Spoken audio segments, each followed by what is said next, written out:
knows me. I'm also known as Brown Girl Interrupting, and usually you see me on this screen interviewing other people for a show called Pain to Power, which you should definitely tune into because there are tools that I share with you through the expertise of other people on Pain to Power. However, today I'm coming to you as just Marya. No guest, just me. And this is what I wanted to create, which is Marya's Musings, because the truth is that oftentimes all the time, my brain is going 110% all the time. And I'm processing the world around me and I'm making sense of it. And oftentimes when I make sense of it, it somehow tends to also help others make sense of their world. So that's what I'm here for. This is where the world becomes a mirror and every reflection is an invitation to heal because I'm going to be your mirror, friends, and I'm inviting you to heal with me.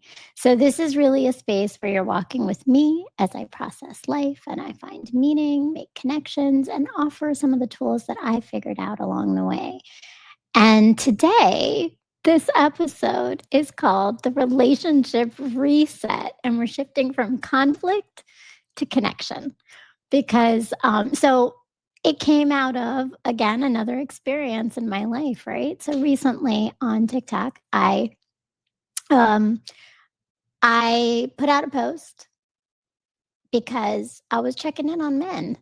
And I've been checking in on men because I've been checking in on my men, who are my boys, for the last few weeks. And I'm seeing a lot of challenges in just being able to show up in their full man elements of what it is to provide, to protect, to nurture, but also be soft. And so one of the ways I've been doing it is I have been reading a new book. I'm reading a new book, Jason Wilson's book, The Man the Moment Demands. And I'm doing my own research. So anyways, I'm doing my own research and I'm putting it out there. And what I'm hearing is the truth is that there's just such a big disconnect between what men are hearing and saying and what women are hearing and saying. And what I think we need is a reset to connect us back to relationship and what it means to have connection and not conflict. So I want to start with a little story because everything starts with a story for me. I was driving into my apartment the other day and I was on the road, and there was a guy standing in the middle, walking, facing the other way, but in the middle of the road. And he turned around and he looked at me on the road driving like I was the crazy person, but he's standing in the middle of the road. I was irritated, but it just made me think about this idea that a lot of times some people occupy so much emotional and mental space when they're with others that they take everybody else off their path and they take up so much space that no one else has room to move. So when we're thinking about relationships and true partnership is making space for everyone to move. So don't be like that guy and take up the whole road and be mad at the driver behind you who's supposed to be on the path because it's a street.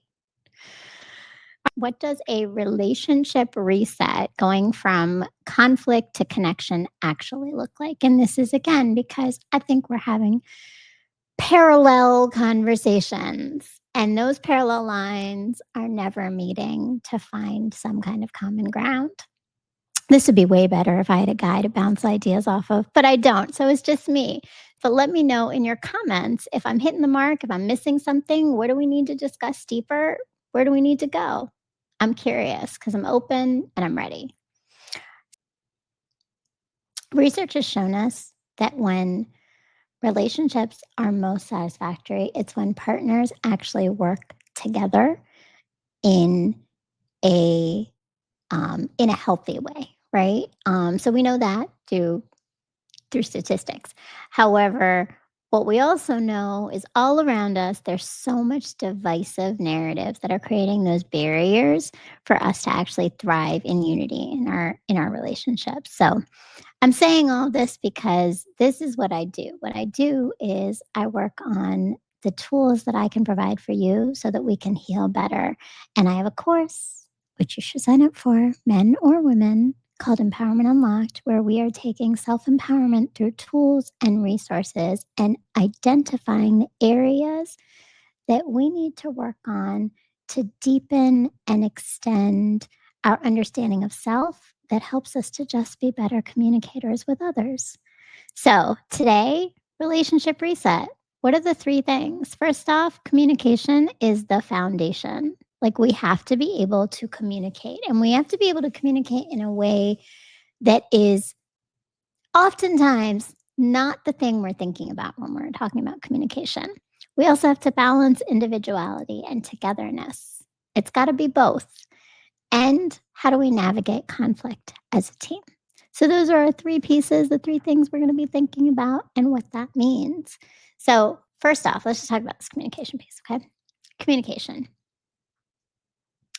When we're talking about communication, it has to build trust. Like, it has to be, we have to be able to be our full authentic selves. And the only place we're ever able to be our full authentic selves is when we feel we can trust a space where it's safe. It's safe to be honest. It's safe to have a little grapple. It's safe to not know the answers, whether those answers are about you or the answers are for someone else. And honestly, that comes from two places. One, we have to know ourselves as communicators. That means what works for us, how we show up, but also it means what are some of our triggers that happen in communication. And I give you some of those tools in my course. So make sure you come and join, because in the course, we're talking about exactly that. How do we own our own patterns when it comes to the way that we show up? So, for example, one of the patterns that I have been unlocking and unpacking and trying to reframe is my defensiveness. And I had to own that in my communication. And the person who brought it to light was my son, maybe a couple of them sons. And they told me, Ma, you're always defensive. That's why we don't tell you things. Wow. That hit. It hit hard. And my first reaction was to be like, no, I'm not.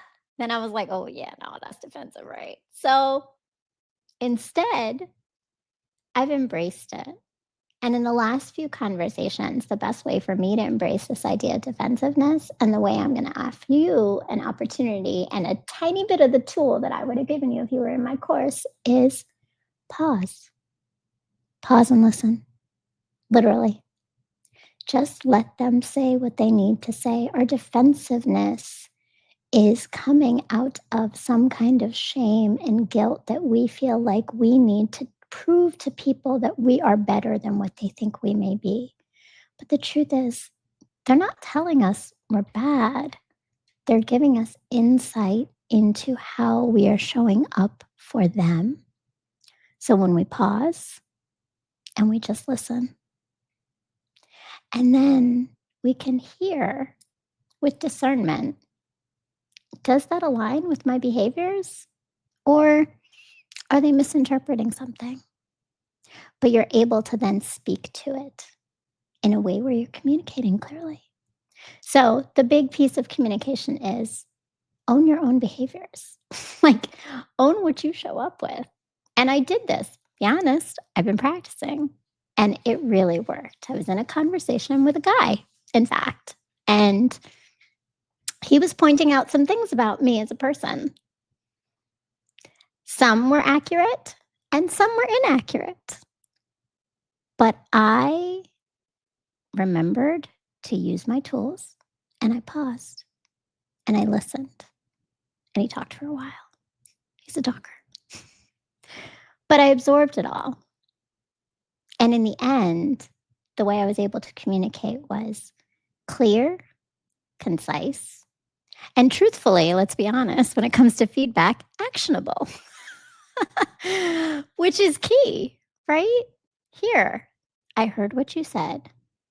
And on this point, you're accurate. I do that. And on this point, maybe you missed the mark. Maybe you just don't know me enough. And maybe you need to know this more information about me to understand why I might have communicated in that way. And I will say in the end, it was a very healthy conversation. But I can tell you right now, had I started with defensiveness, Had I started trying to prove why I was right, why I wasn't doing the thing they said I was doing, if I started to trying to disprove their feelings, which is often what it is, we would have gotten nowhere. And that conversation would have ended a whole lot sooner.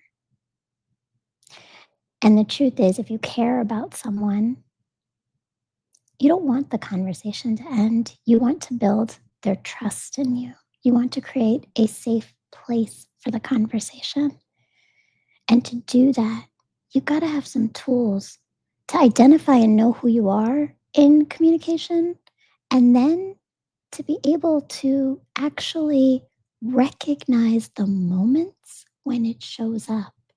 Because it's easy to talk about things out of. So we got communication.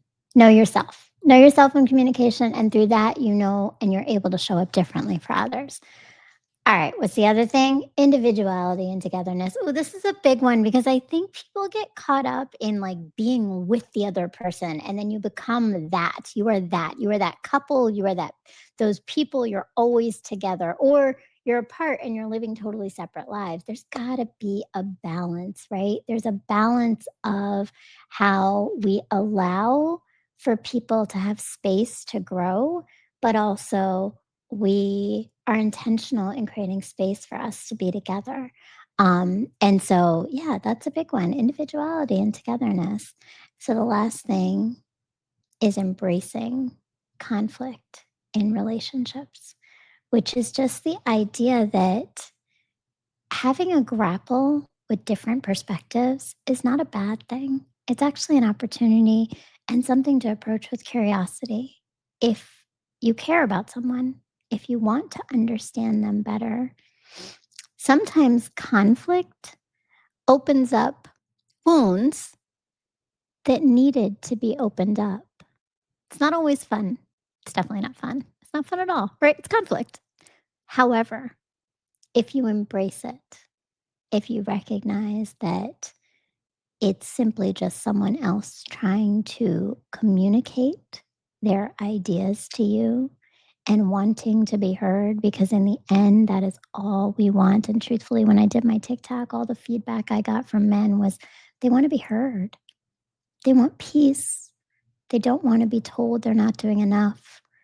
They want to be seen. They want to be valued. And they want peace. Ladies, does that sound familiar?